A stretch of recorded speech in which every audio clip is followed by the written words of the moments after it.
the purpose of today's activity is to find the relationship between two sets of variables, horizontal position and time, and vertical position and time. And of course, we always phrase the purpose of a lab in the form of a question.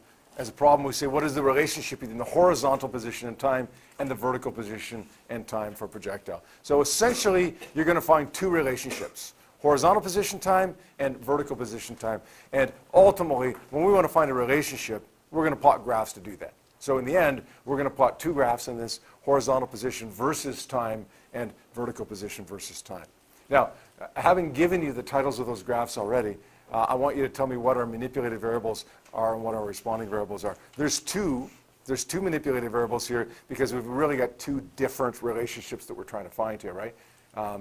The first manipulated variable would be, well, in fact, it's going to be time for both of them, right? It's going to be time in both cases. The responding variable for the first activity would be horizontal position, and the responding variable for the second activity, which is going to be done at the same time, would be the vertical position. Does that make sense? All right. So what's it going to look like? As far as materials go, there's not actually all that much. Okay, as far as materials go, you're going to use a ball. It's actually a dodgeball. Okay, we're going to use a ball, and you're going to throw that ball. That's what you're going to try to analyze. Okay? Or that's what you are going to, not try to analyze. You're going to actually analyze the motion of this ball. In addition to that, you're going to use your phone to video the motion of the ball. In addition to that, you're going to use a meter stick. And I'll explain what we use the meter stick for in a few moments. Essentially, it's going to be a reference frame for the video, but I'll explain that in a little bit more detail in a few moments. So we've got a ball, a phone, a meter stick, and that's essentially it. Now, when we go to do our analysis, we're going to use a computer and a software program as well, but that kind of comes as a secondary thing, right? Not as the actual collection of the data. So a ball, a phone, and a meter stick. And essentially, what are we going to do for this? Well, you're going to get in a group of 4, and you're going to, one person in that group is going to hold the ball on the left side of the screen. Okay, be careful of this, right? Make sure that you start on the left side and go to the right side. So somebody's out there videoing me right now with a ball. I'm standing on the left side of the screen of the phone, and I'm going to throw that ball up into the air at an angle so that it follows that parabolic path. Make sure that the video gets the entire motion or almost the entire motion of the ball. Does that make sense? So in other words, if I throw it up, I don't want the ball to go outside of the video at the top of it. Okay, I want all or almost all of the entire parabola to be in this field of view of the video. Somebody else, as I'm throwing the ball from the left to the right, and somebody else is videoing it, somebody else is going to be holding a meter stick like this under where I'm throwing the ball. So I'm throwing it like this. The meter stick is being held like this. I don't want the meter stick to be held back and the ball to be thrown up here. I want the meter stick to be held almost exactly under where the ball is being thrown. Here's the deal. You're going to use a computer program called Tracker to analyze the motion of this ball and to end up plotting these two graphs of horizontal position versus time and vertical position versus time. Your computer knows what a second is. Your computer knows the time based upon the frame rate of your phone, which is going to be 30 frames per second.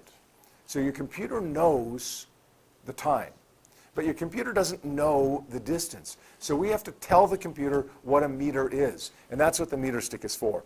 Okay, so hold that in the field of view of the video, directly underneath the ball. The reason we want to hold it directly underneath the ball, by the way, okay, we get a perspective error. If the ball is thrown up here and the meter stick is being held back here, then there's a problem with the perspective of what a meter is in the video. Does that make sense?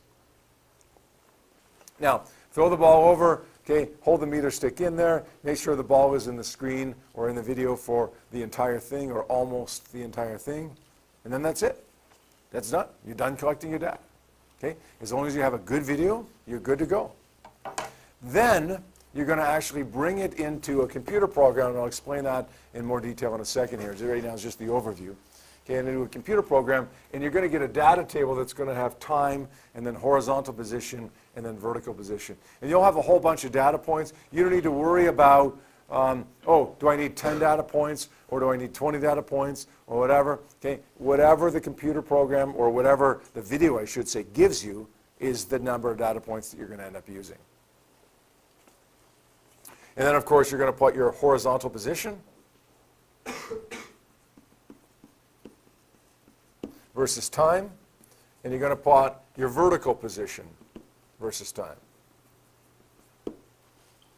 And I'm not going to draw what the shapes of those graphs are. You're going to see, hopefully, pretty accurately what the shapes of those graphs are shortly.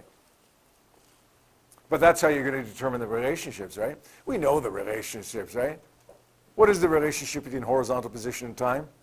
Well, it should be a relationship of constant velocity, right? And what is the relationship between vertical position and time? Should be, not constant velocity, but should be acceleration, right? Okay, we want to use our graphs to essentially to verify that. So your conclusion will be, after you've plotted those graphs, your conclusion will be the relationship between horizontal position and time is blank.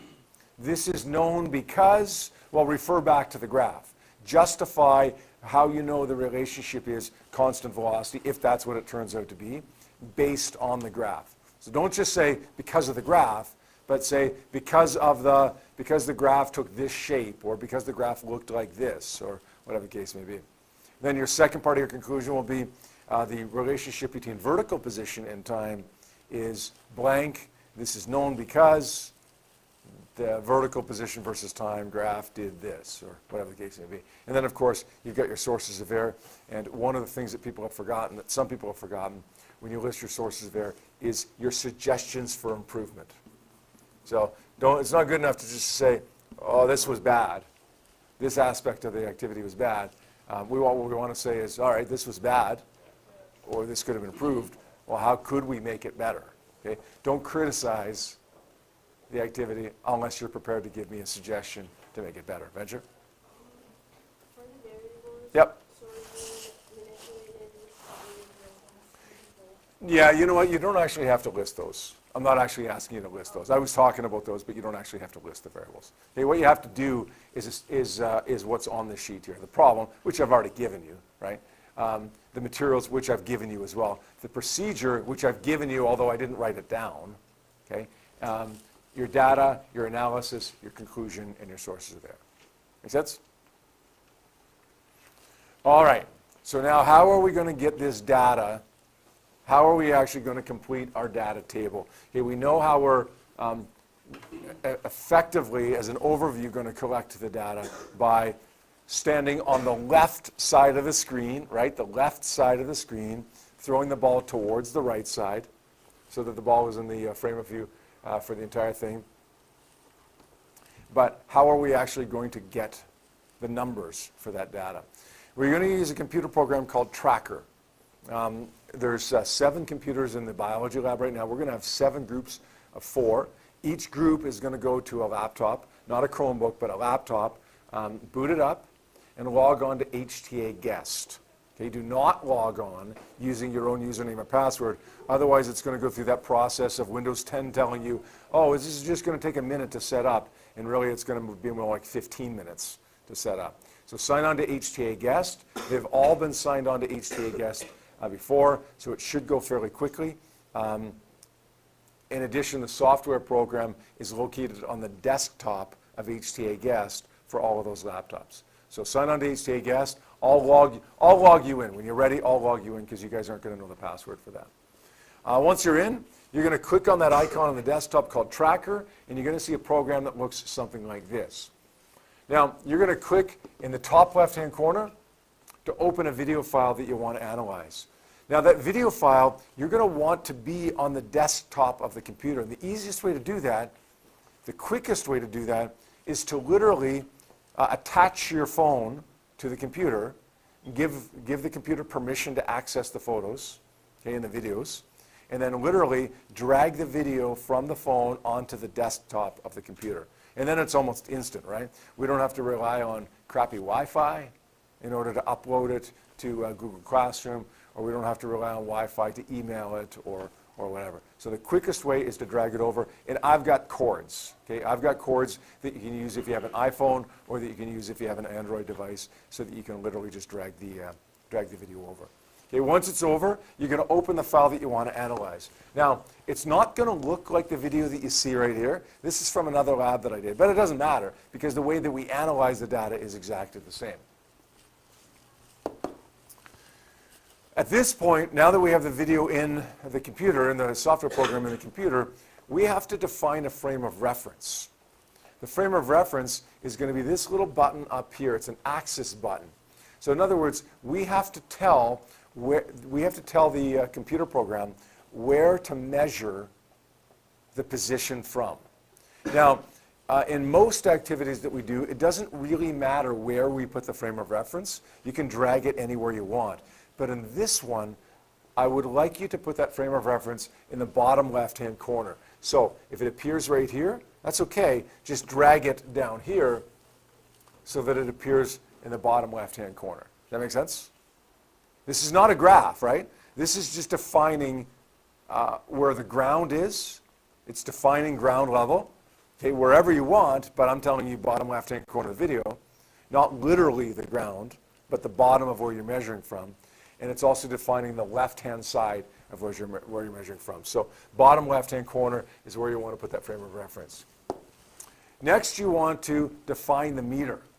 And to do that, we're going to click on Tracks right up here, and then New right here, and then Calibration Tools down here, and then Calibration Stick down here. By the way, you can see my frame of reference there. That purple thing, I've put it in the bottom left-hand corner, essentially, of the video, right? That's exactly where you're going to put it. Now, my meter stick, I made the mistake in this video of my meter stick not being entirely in the video. So what I had to do is define 30 centimeters on the meter stick. And that's okay. Okay, it'll give me an opportunity to change 100 centimeters to 30 centimeters or 50 centimeters or whatever I want. Okay, but odds are, okay, when you do this properly, you're going to have the entire meter stick in there, which means that you're going to be able to make that calibration stick 100 centimeters as opposed to 30 centimeters. Okay, the longer you make it, the better. Okay, the more precise you're going to be with that. Does that make sense? By the way, one more little thing. When you hold the meter stick, do not hold it by the ends, because when you do that, it's difficult to know exactly where the ends are in the video. If you hold it in the middle here, it should be very clear in the video where the ends of the meter stick is. All right? And now you're actually going to collect the data. And to collect the data, you're going to create a point mass. Now, in the video that I have up here, I've got 2 point masses, because this was a video of a collision between 2 balls. Okay, what you're going to do is just create 1 point mass, because you're only throwing 1 dodgeball. So create point mass. Okay, done. It says for each of the objects, but you're only going to have 1 object, so you're only going to create 1 point mass. And now it's time to actually, or almost time, to actually analyze the video.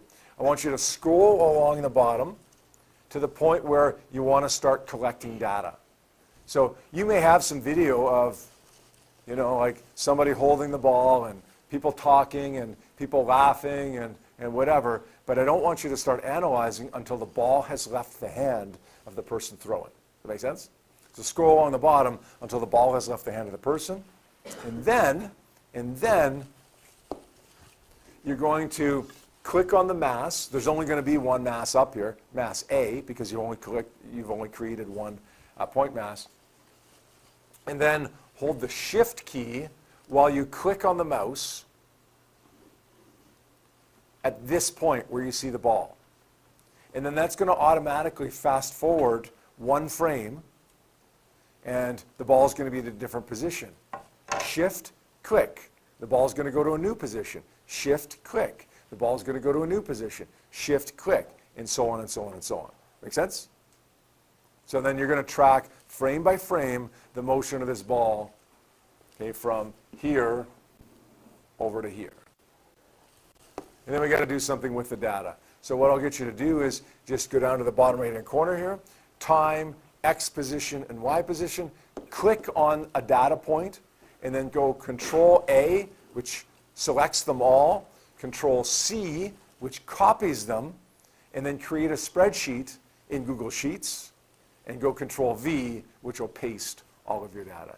Does that make sense? Once you've got that spreadsheet, please share that spreadsheet with your group, with everybody in your group. But before you do anything with that spreadsheet, what do you got to do? Make a copy. That includes the person that sent the spreadsheet needs to make a copy as well. So whoever has the original, nobody is going to work off the original.